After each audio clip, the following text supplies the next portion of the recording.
Uno de estos gemelos se ha desprendido de un riñón para que el otro viva. Ha comenzado una nueva era en la cirugía. El trasplante procede sin ninguna novedad. ¿Cómo se siente con 3 riñones? ¿Algo extraño? No, no me siento extraño. Y bien, ¿cómo se siente tener uno? Pues nada extraño. Tomar un riñón sano de una persona normal para el bien de otra persona nunca se había escuchado. Y era inútil buscar en una biblioteca porque nadie en el mundo lo había intentado antes.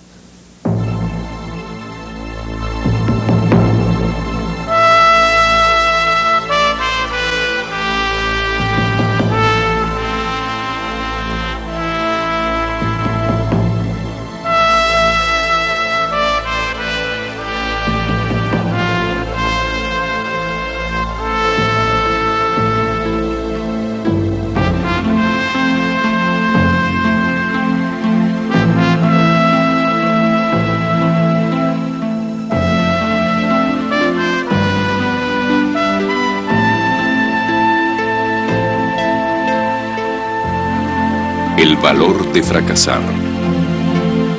Los pioneros de la cirugía moderna.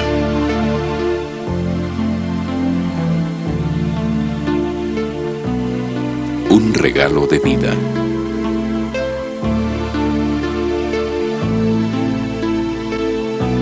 Dice una antigua leyenda que 2 santos, Cosme y Damián, realizaron una operación en un hombre cuya pierna había sido amputada. Con la aprobación de Dios, trasplantaron la pierna de un negro esclavo recién fallecido al cuerpo del paciente. Según la leyenda, este primer trasplante fue un éxito total. Vemos mucha gente en la sala de operación, y estos son miembros de los medios de la época que vienen por una entrevista antes de que se termine la operación, lo cual es algo típico en la historia del trasplante. En la mayor parte de su historia, la cirugía se había preocupado por sanar heridas y extraer partes enfermas. Pero en repetidas ocasiones, el sueño de reconstruir y reemplazar partes había surgido. En el siglo XVI, algunas víctimas que habían perdido sus narices en duelos buscaban al cirujano italiano Tagliacozzi, quien les injertaba piel de sus espaldas para reconstruir las partes perdidas. Pero tal procedimiento solo funcionaba con la piel del propio paciente. Parecía haber problemas con injertos de otras personas o de animales.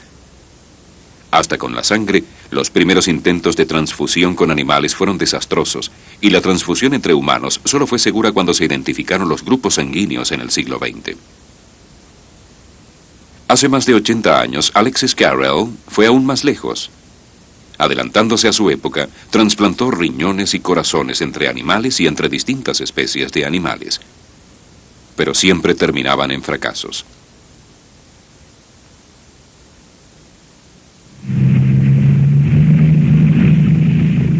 No fue hasta la Segunda Guerra Mundial cuando el hecho fue explicado correctamente.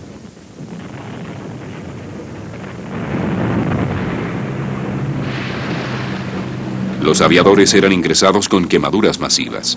En guerras anteriores habrían muerto. Ahora la atención médica podía mantenerlos con vida lo suficiente para llevarlos a un hospital. Los cirujanos debieron enfrentarse a un terrible problema. Las quemaduras fueron una de las primeras causas de muerte.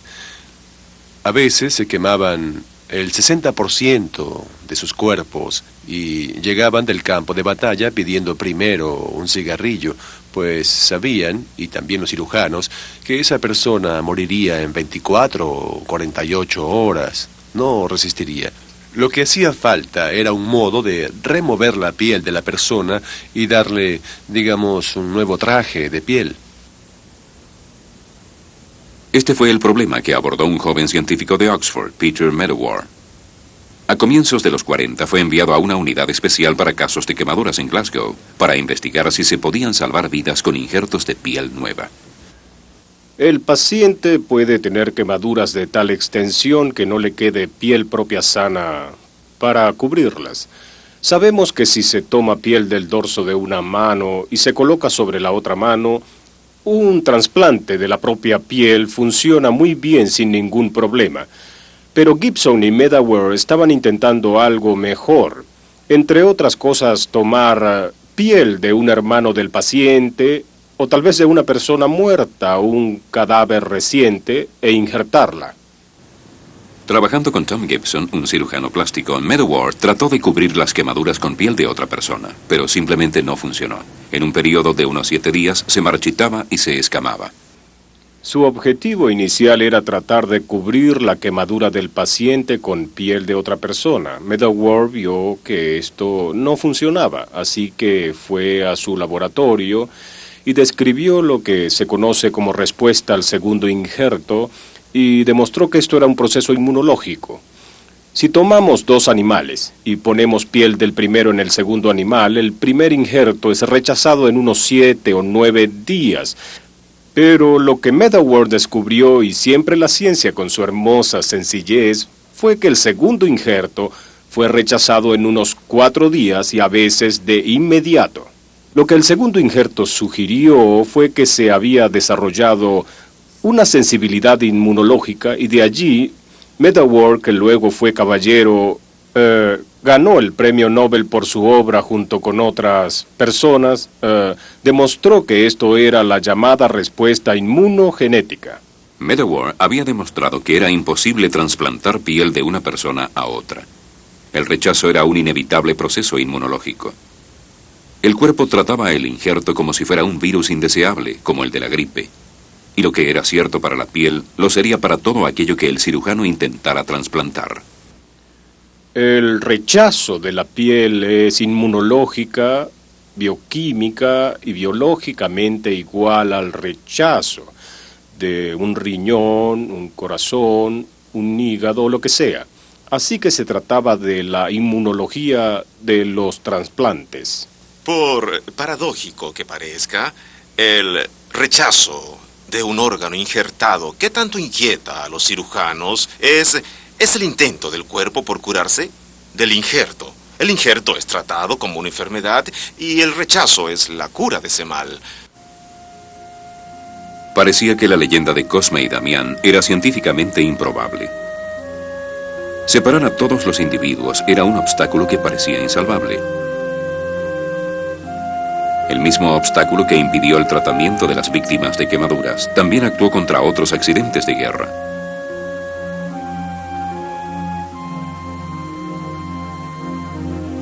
Las víctimas de los bombardeos atrapadas bajo los escombros podían desarrollar el síndrome de compresión que provocaba en sus riñones una dolencia aguda. El obstáculo que impedía el trasplante de piel impedía un trasplante de riñón también.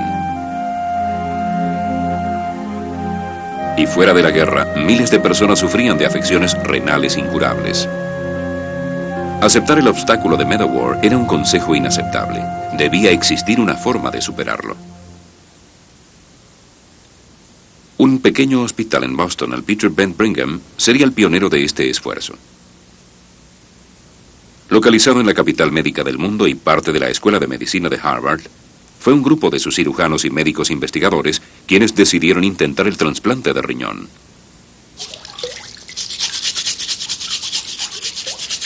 Sin ningún conocimiento del rechazo ni de cómo combatirlo, comenzaron el trasplante quirúrgico de riñones.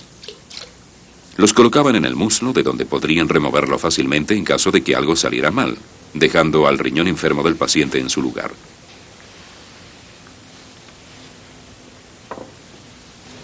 Los riñones solían provenir de cadáveres y hacían drenar la orina por medio de un tubo.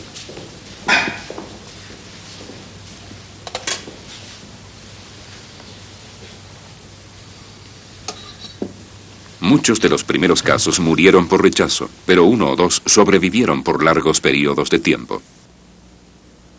El más dramático fue un joven doctor que vino desde Perú, desde Sudamérica, y tuvo un trasplante en el muslo que funcionó por 5 meses y medio. Muy bien, tenía una bolsa plástica para recoger la orina, pues el uréter salía del muslo, y recuerdo que él solía viajar en el subterráneo con su bolsa plástica siempre atada a su muslo, y ese riñón fue finalmente rechazado en menos de 6 meses, pero fue una experiencia muy estimulante, pues vimos que sí podía funcionar. Lo que hizo posible mantener a los pacientes vivos mientras se encontraba un riñón fue esta máquina, el riñón artificial. Fue inventada durante la ocupación nazi en Holanda por un joven médico holandés, Willem Kolff. Era de una pasmosa sencillez. Un largo tubo de celofán enrollado sobre un gran tambor. El tambor se sumergía en un baño de sales y agua, el fluido de diálisis.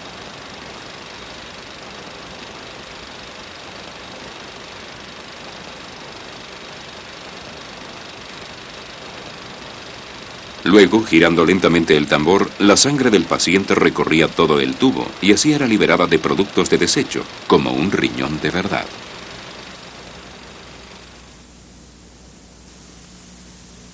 Esta es la membrana de diálisis. Se ve como una cinta, pero es un tubo. Así que la sangre entra en el tubo y cuando lo recorre, pequeñas moléculas atraviesan su membrana y son eliminadas por los fluidos. Eso es la diálisis. ¿Bien? Al mismo tiempo, los electrolitos, sodio, potasio, cloro, etcétera, en el fluido dializador entran y salen, formando un equilibrio entre los electrolitos del paciente y los electrolitos del fluido dializador. Si el sodio del paciente es elevado, se reduce de inmediato, y si es muy bajo, se aumenta de inmediato a un nivel normal. En 14 horas podía eliminar grandes cantidades de urea y restablecer la salud del paciente. La máquina de Kolff fue modificada y se difundió por todo el mundo. Por desgracia, hasta comienzos de los 60, conectar el paciente a la máquina era un procedimiento quirúrgico mayor. Podía realizarse pocas veces antes de terminar con los vasos sanguíneos disponibles. Se inserta la cánula. Voy a usar esta cánula que tenemos aquí para extraer la sangre de la pierna, pasarla por la máquina y regresarla a esta otra en el brazo. Si para entonces los riñones del paciente no se habían recuperado por sí mismos, gracias. eran enviados a casa a morir. Para el equipo de Boston, el riñón artificial sería indispensable en su intento de trasplantar el riñón.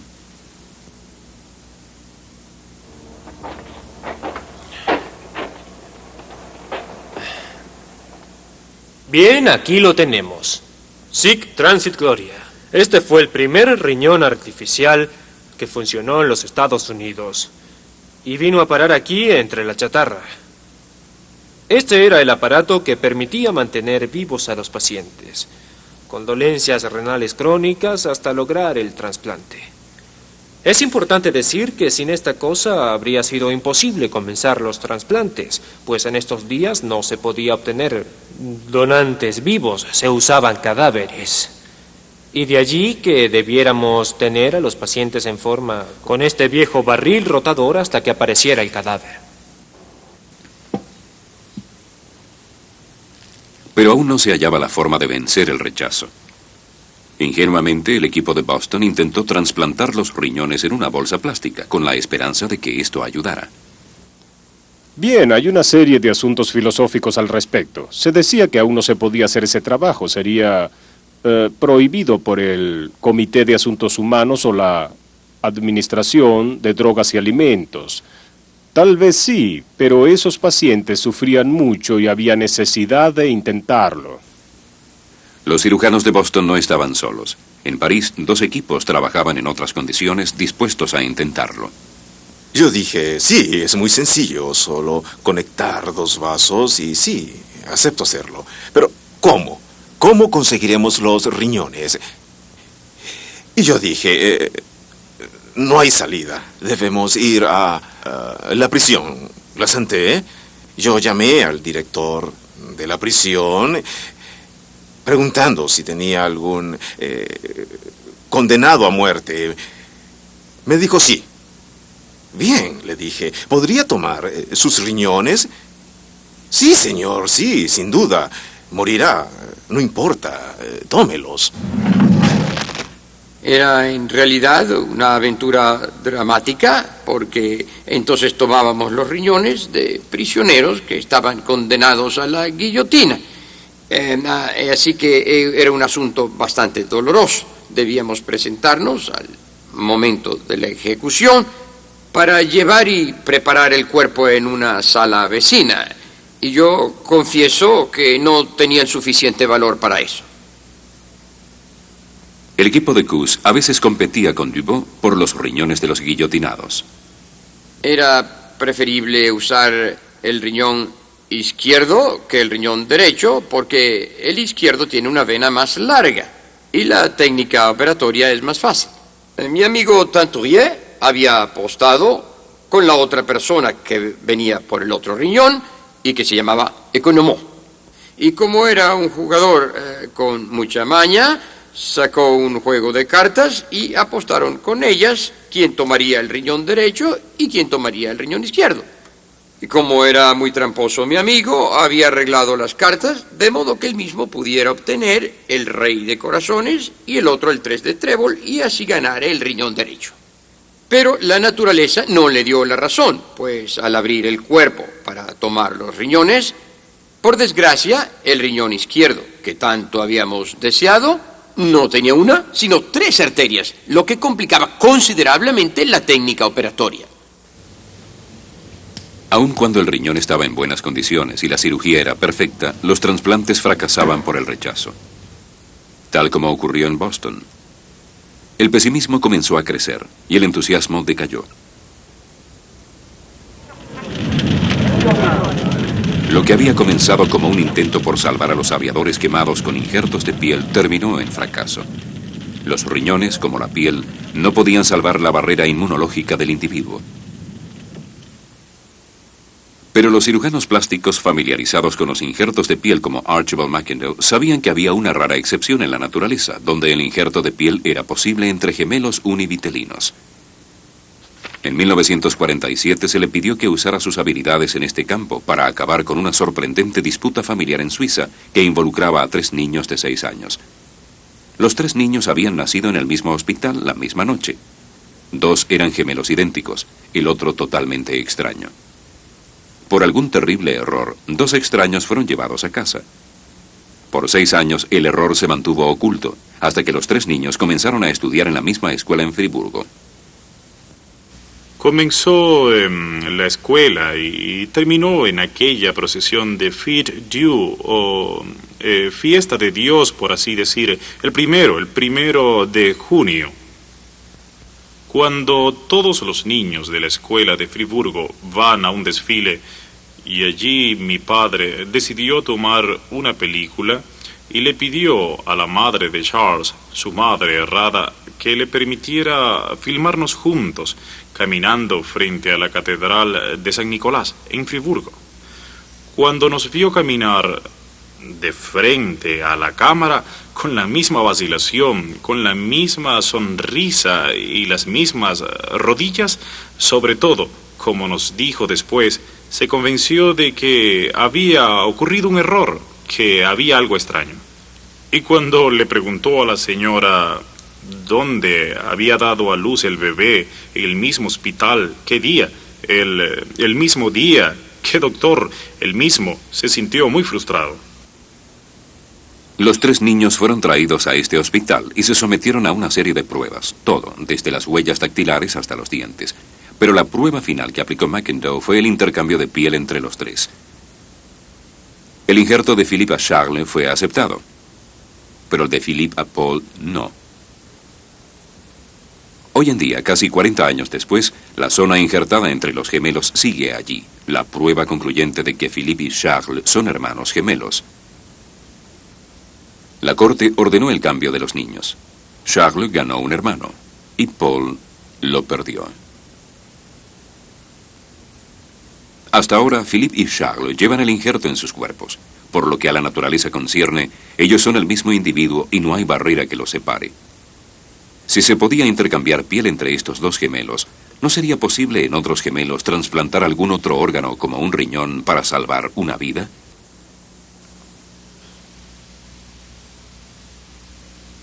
Pensamos que si con la piel se podía, también cualquier otro órgano podría ser trasplantado. 1 entre 1000 personas nace con un solo riñón. Y tal vez en un grupo de 100 personas haya una con un solo riñón. No hay forma de saberlo, a menos que se haga un estudio renal. Han habido casos de atletas que han sufrido la pérdida de un riñón por accidente y solo lo han descubierto por un estudio. Pero con un riñón pueden seguir viviendo. En 1954, Richard Herrick vino al Brigham muriendo por una afección renal. Lo que lo hacía especial era que tenía un hermano gemelo perfectamente sano, Ronald, con 2 riñones en buen estado, uno de los cuales podía donar. Sin la barrera inmunológica que los amenazara, el equipo se propuso realizar el primer trasplante de riñón usando un donante vivo. La crucial operación se llevó a cabo el 23 de diciembre de 1954.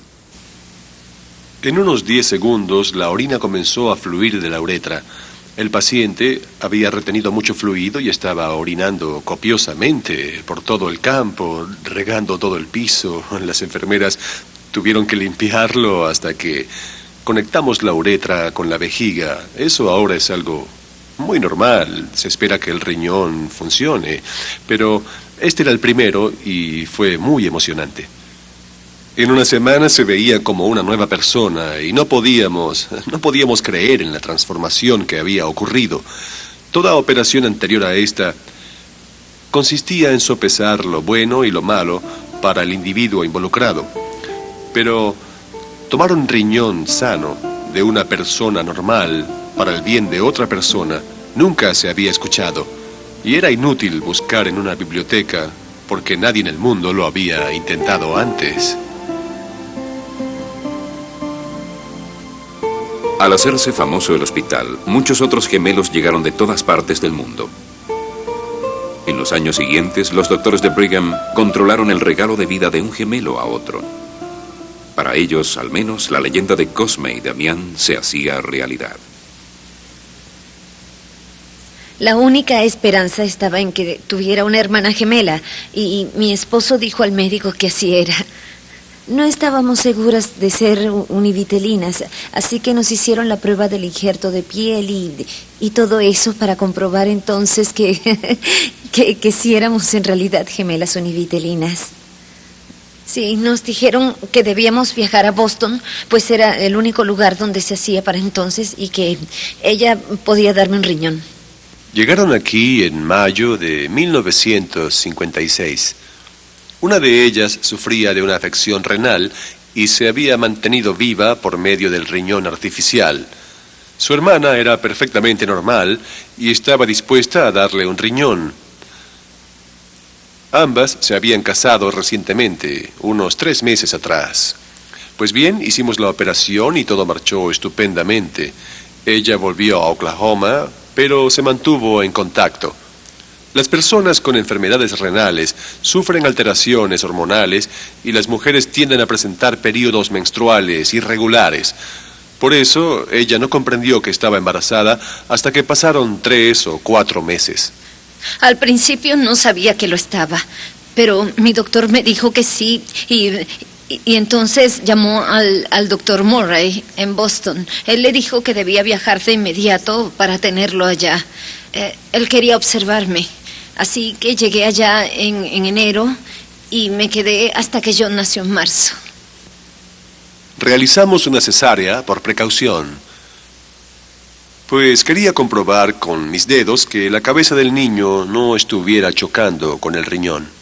Y comprendí que pudo haber tenido un parto normal, aunque no lamento el que hubiéramos sido cuidadosos. Y ella fue la primera persona con un trasplante de riñón en dar a luz un niño normal. Edith Helm pudo tener más niños y nietos, pero los doctores en Boston sabían que todo lo que habían logrado era una pequeña victoria. Los trasplantes de riñón efectivos estaban confinados al pequeño mundo de los gemelos univitelinos. Para los demás, una barrera inmunológica se interponía en el camino del progreso médico.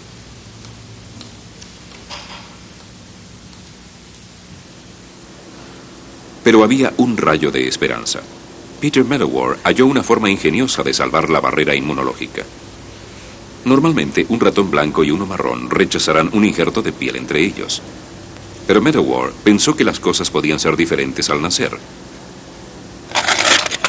En un recién nacido de una camada de ratones marrones, inyectó una solución de células de la sangre de un ratón blanco.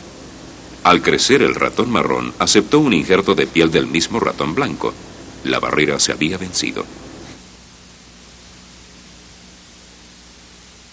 Demostró que el feto, bien fuera recién nacido o justo antes de nacer, era lo que en este caso podíamos llamar un receptor privilegiado, y ese individuo, un pequeño ratoncito o una rata en el laboratorio, un perro o un gato, pues ese animalito aceptaría piel de otros donantes. Era como si el sistema inmunológico no estuviera desarrollado aún. Esto demostró que habían cosas acerca de la biología del rechazo que aún no eran comprendidas y que podían superarse. Por su trabajo de investigación, Medawar recibió el premio Nobel. Pero este fenómeno que llamamos tolerancia inmunológica, ¿tuvo alguna aplicación práctica en el trasplante de órganos? Yo escuché una conferencia que dio Sir Peter Medawar en Oxford, donde mostró fotos de ratones blancos con injertos de piel negra. Esto parecía ser un milagro. Al finalizar, un estudiante preguntó si él veía algún futuro en tratamientos basados en su obra. Y él solo sonrió y dijo que no. Algunas veces la tolerancia inmunológica se manifestaba en gemelos bivitelinos cuya sangre se había mezclado en el vientre materno. Bien, fui donante de sangre hace unos 12 años. Ya sabe, fui como donante a Pudding Lane y entonces recibí una carta diciendo que tenía un extraño tipo de sangre y me dije, ¡oh, Dios! ¿Qué estará pasando? ¿Habrá algo malo en nuestra sangre? Y me dijeron, no, nada de eso, es muy interesante y queremos algo de sangre de sus padres y si tiene tíos, tías, abuelos, hermanos o hermanas. Cuando supieron que era gemela, fueron a la Fuerza Aérea donde estaba mi hermano a pedirle algo de sangre si era posible. Y estaban muy emocionados, muy conmocionados por todo esto. Por haber compartido un poco de su sangre antes de nacer como los ratones, aceptaron el injerto de piel sin problemas. ¿Puedo ver los dos injertos? Sí. ¿Cuándo fue hecho? Hace unos 10 años. Esta es su piel. Y esta es la suya. Así es. Bien, esta tolerancia inmunológica era en realidad un truco de laboratorio, aunque a veces ocurre en gemelos bivitelinos que comparten una circulación. Pero ese fue un gran estímulo para los cirujanos. Tal vez tuvieron razón al decir, si pudo lograrse en esas circunstancias, ¿por qué no puede lograrse en otras circunstancias?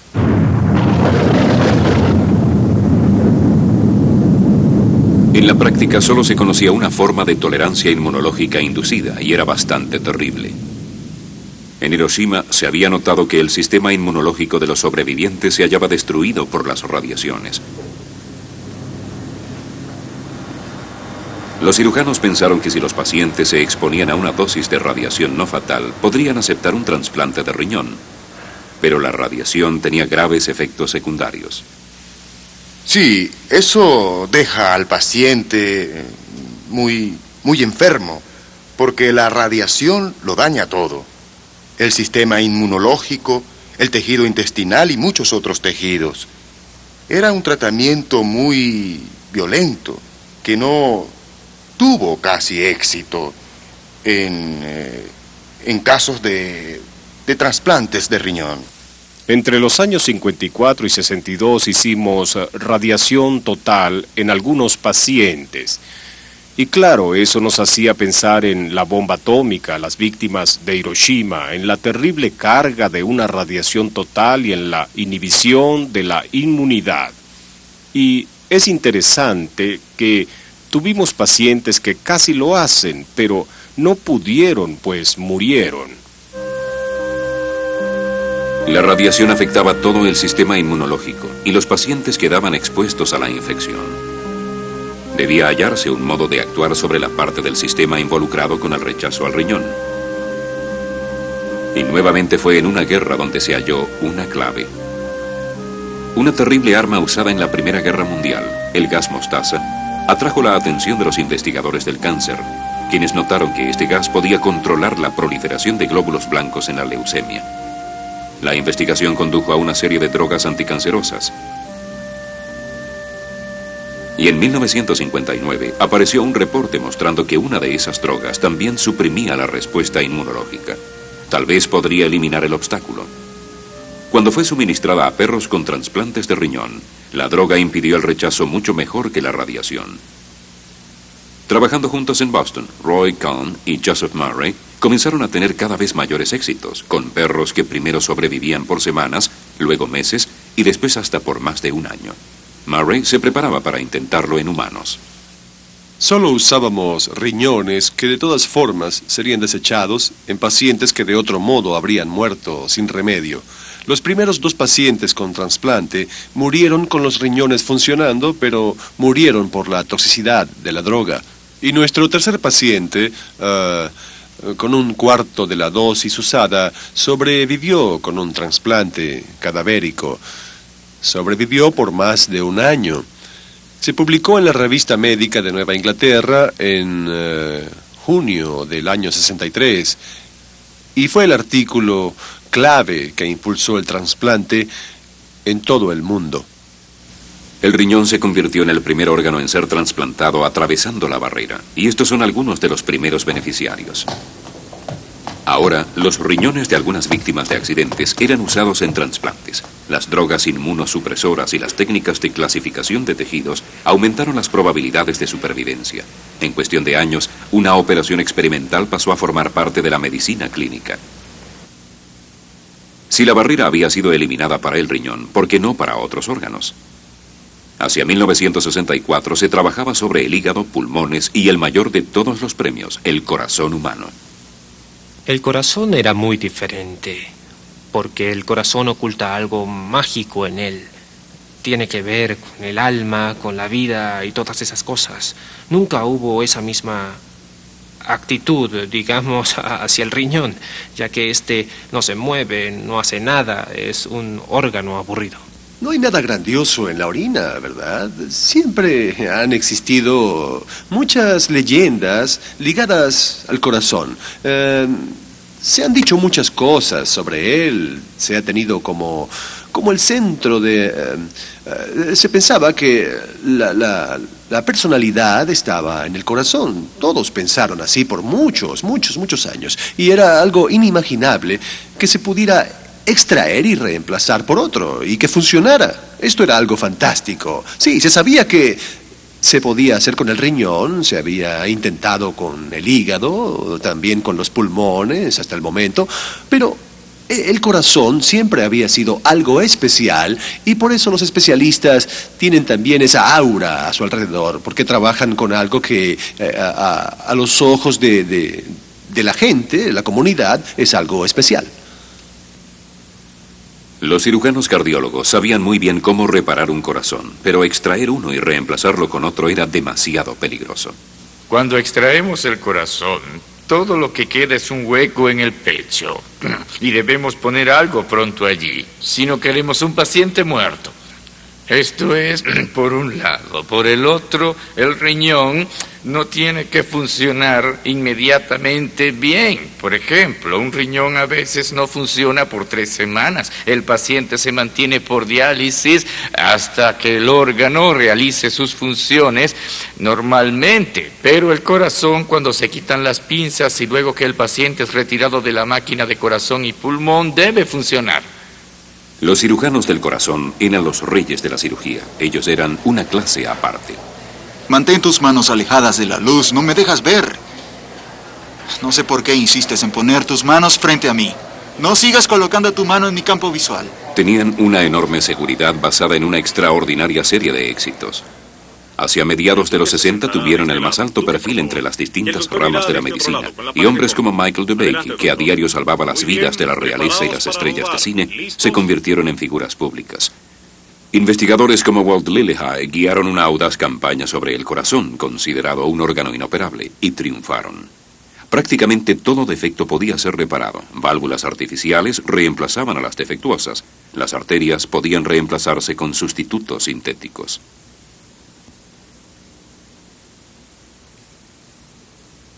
Comparados con los pioneros del trasplante de riñón, estos cirujanos del corazón eran de una clase diferente, más extravagantes, más osados, acostumbrados a la crítica. Muchos habían aprendido su arte en Minnesota, la meca para los aspirantes a cirujanos cardiólogos en los años 50. Fue allí a donde llegaron los futuros expertos en trasplantes cardíacos para entrenarse. El brillante Norman Shumway y un visitante de Sudáfrica, Christian Barnard. Debieron superarse muchos problemas antes de que el corazón pudiera ser trasplantado, pero el problema más grande que enfrentaban los cirujanos era encontrar los órganos para el trasplante. James Hardy se sintió tan frustrado al ver morir paciente tras paciente por falta de donantes humanos, que en 1964 se atrevió a trasplantar el corazón de un chimpancé a un paciente humano. Sobrevivió menos de 2 horas, y por la presión de las críticas, Hardy abandonó el campo del trasplante. Pero el trabajo seguía en los laboratorios, y en 1967 el muy respetado Norman Shumway, que había realizado la mayor parte de la investigación, anunció que estaba listo. Comenzó a esperar por un donante humano adecuado. En Nueva York, ese mismo verano, Adrian Kantrowitz estaba a punto de realizar un trasplante. Tenía el paciente, pero no había encontrado al donante. Luego, en diciembre de 1967, con este delicado paciente, se presentó una nueva oportunidad. Consiguió un donante y se preparó para realizar el primer trasplante de corazón humano. Teníamos el receptor listo y el donante identificado en Filadelfia en ese momento, y de pronto llega mi hija y me dice que un bromista en África ha hecho el trasplante. Una vez que tuvimos al paciente, reunimos a todo el equipo involucrado para esta espera de 24 horas. Decidimos que el donante debía ser una víctima de un accidente automovilístico. Luego de investigar algunos donantes, el Dr. Botha, que hizo el estudio de los grupos sanguíneos, decidió que una mujer de 23 años involucrada en un accidente sería el mejor donante. Cuando murió fue colocada en la máquina de corazón y pulmón y luego se extrajo el órgano. Cuando vimos que el corazón era adecuado, el paciente también fue colocado en la máquina, su corazón extraído y el otro fue trasplantado. Hubo una gran algarabía en la sala cuando el corazón fue activado y respondió. Su paciente fue Louis Washkansky. Por primera vez, un corazón humano trasplantado latía en el pecho de una persona. Sí, realmente es así. El cuerpo humano está lleno de sorpresas. Christian Nitlin Barnard, profesor asociado de cirugía en la Universidad de Cape Town. El hombre que trasplanta corazones se prepara para reunirse con la prensa británica. Hace 4 horas y media llegó en un vuelo desde Nueva York. Ahora, en un cuarto de hotel cerca del aeropuerto de Londres, se prepara para hablar una vez más sobre su obra. Una obra que en el espacio de unas pocas semanas lo ha convertido en una figura reconocida en todo el mundo. Será su 19ª conferencia en 5 días. Todo el mundo quiere hablar con este hombre. El presidente de los Estados Unidos le ha invitado a su casa. El alcalde de Nueva York le ofreció una recepción. Su propia universidad, Cape Town, le confirió su más alto honor, una medalla de oro y el grado de doctor en ciencias. Los franceses le enviaron un corazón humano tamaño natural en oro sólido. Desde las 5 de la tarde del 3 de diciembre, cuando culminó la primera operación de trasplante de corazón humano en la historia de la medicina, la vida para el profesor de 46 años no ha sido la misma. No van a creerlo, pero les contaré. Cuando, al terminar el trasplante en la noche, le dije a mi hermano que estaba conmigo, es mejor que le digamos a alguien del hospital que hicimos un trasplante hoy. Entonces llamé al director del hospital y le dije lo de la operación. Se molestó por haberlo levantado tan temprano, hasta que le dije que lo habíamos hecho en un humano. Cuando dejé el hospital esa mañana, muy temprano, era verano y el sol apenas asomaba. No había fotógrafos, ni cámaras de televisión, ni un reportero fuera del hospital. Debo decir que fue decepcionante. Estábamos preparados, todo estaba listo, era cuestión de suerte. Quien reuniera al donante y al receptor primero, y Ya conocía a Barnard y luego del choque inicial me dije, pero esto es ridículo. El que él lo haya hecho no es razón para que yo no lo haga. Así que seguimos con nuestros planes para el primer trasplante. 2 o 3 días, sí, 3 días después del suyo. Y esto inició una tremenda respuesta de los medios. La respuesta en Sudáfrica fue enorme y esto ocurrió 3 días después en los Estados Unidos y la respuesta fue tremenda.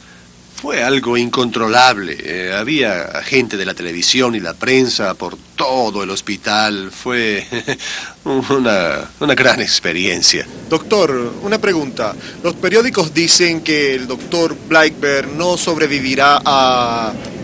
Doctor, mire esto.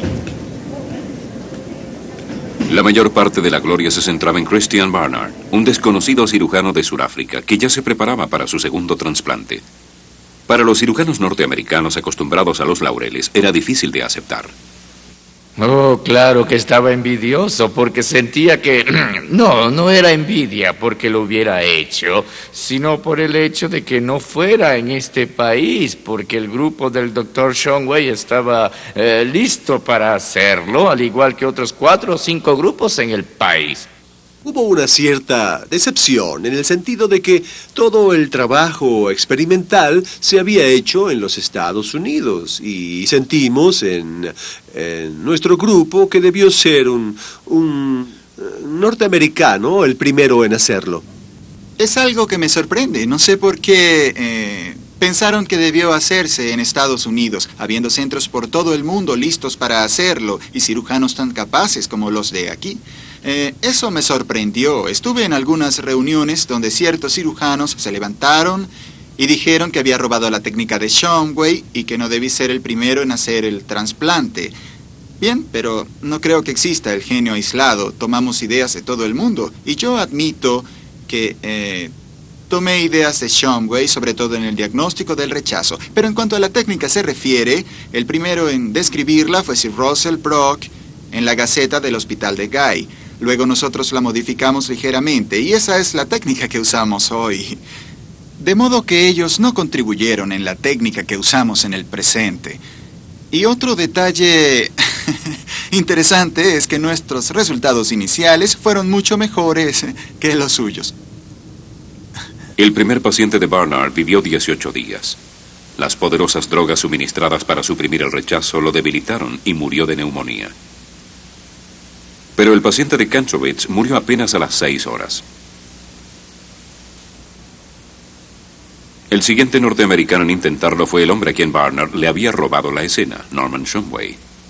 Como el líder reconocido en este campo, ¿cómo reaccionó al triunfo de Barnard? La primera comunicación que tuve con él fue para decirle cómo hacer el diagnóstico de rechazo del corazón, porque ellos tenían muy poca información para entonces, ni siquiera tenían trabajos con animales como respaldo. Así que dependían totalmente del trabajo de investigación que habíamos hecho aquí. ¿Se sintió decepcionado? No, en realidad no. Le diré que algo bueno salió de todo esto. Yo nunca había pensado que esto atraería tanta atención. Es más, creo que fue algo ridículo, pero sí fue muy conveniente que la atención se dirigiera hacia otra parte. De modo que al hacer nuestros trasplantes, poco después, todo fue más calmado. No tuvimos esos problemas asociados con la prensa.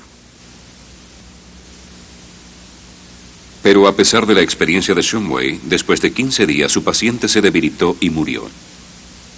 Mientras tanto, Barnard lo intentaba de nuevo. Luego de la muerte de Waskonsky fui a hablar con mi segundo paciente.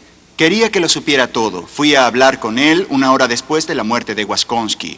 Y le dije, quisiera ser honesto con usted. Nuestro primer paciente acaba de morir. Sí, yo mismo se lo dije, porque él no lo sabía. Y le dije que habíamos aprendido mucho y que por medio de esta operación le ofrecíamos algo. Doctor, me dijo, ¿cuándo me opera?